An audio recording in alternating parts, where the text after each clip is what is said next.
खरात प्रकरणामध्ये पहिल्या दिवसापासूनची माझी भूमिका ठाम आणि स्पष्टपणाची होती। खरातच्या कोणत्याही आर्थिक व्यवहाराशी, जमिनीमधल्या पार्टनरशिपशी दुरान्वये माझा संबंध नव्हता। मी कधी कोणत्या महिलेला खरातकडे घेऊन गेले नाही, ना माझा आक्षेपार्ह फोटो व्हिडिओ होता। पण तरीसुद्धा गेले 1.5-2 महिने अतिशय अश्लील अश्लाघ्य भाषेमध्ये विधानं करत, कोणताही पुरावा नसताना माझ्यावर माझ्या कुटुंबियांवरती केलेले आरोप हे अतिशय वेदनादायक होते।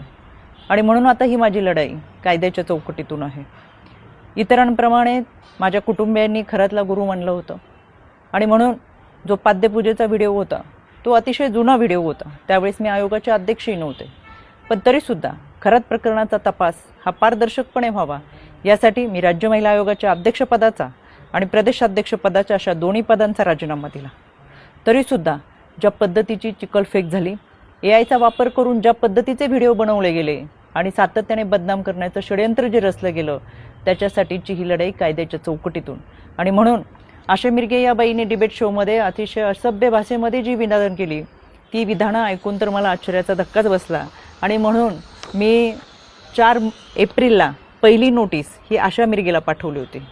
कायद्यापासून पळ काढताना स्वतःचा बचाव करण्यासाठी या बाईने ही नोटीस स्वीकारली नाही, म्हणून पोस्ट ऑफिसच्या माध्यमातून 2दा ही नोटीस परत घरी पाठवली। एकूण 3 वेळा नोटीस पाठवली गेली, पण ही नोटीस या बाईने स्वीकारली नाही। अनक्लेम म्हणून ही नोटीस परत आली आणि म्हणून मला माझगाव कोर्टातून फौजदारी फिर्याद दाखल करावी लागली।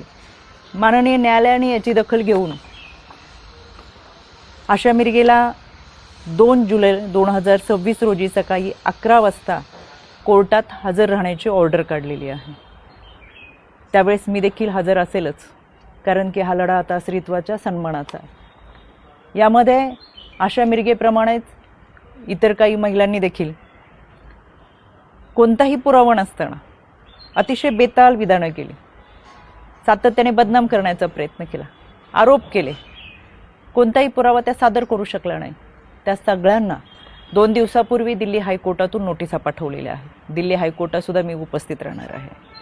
हा लढा स्त्रीत्वाच्या सन्मानाचा, इथून पुढे कोणत्याही महिलेच्या चारित्र्यावरती शिंतोडे उडवले जाऊ नयेत यासाठी हा लढा आहे। आणि म्हणून खऱ्या अर्थानं हा महाराष्ट्र छत्रपती शिवरायांच्या विचारांचा महाराष्ट्र, जिजाऊ सावित्री अहिल्या रमाई भीमाईचा महाराष्ट्र। संपूर्ण वस्त्रात असलेल्या स्त्रीला विवस्त्र करण्याचा प्रयत्न या विकृत मनोवृत्तीच्या लोकांनी केला आणि म्हणून या विकृतीच्या विरोधातला माझा लढा आहे। ही लढाई मी निश्चितपणाने लढेल। पहिल्या दिवसापासून जे सांगत आले ते आजही सांगते। सत्य प्रखरतेने तुमच्या समोर आहे। कोणताही पुरावा नाही, कोणतेही दुष्कृत्य गैरकृत्य कधीही केलेलं नाही। इतरांप्रमाणे आम्ही हे आध्यात्मिक गुरु खरातला मानलं होतं, याच्या पलीकडे आमची कोणतीही भूमिका नव्हती। आणि म्हणून हा लढा मी कायद्याच्या चौकटीतून लढते। 2 जुलै सकाळी 11 वाजता आशा मिरगे हाजीर हो, मी स्वतः माझगाव कोर्टात असेल।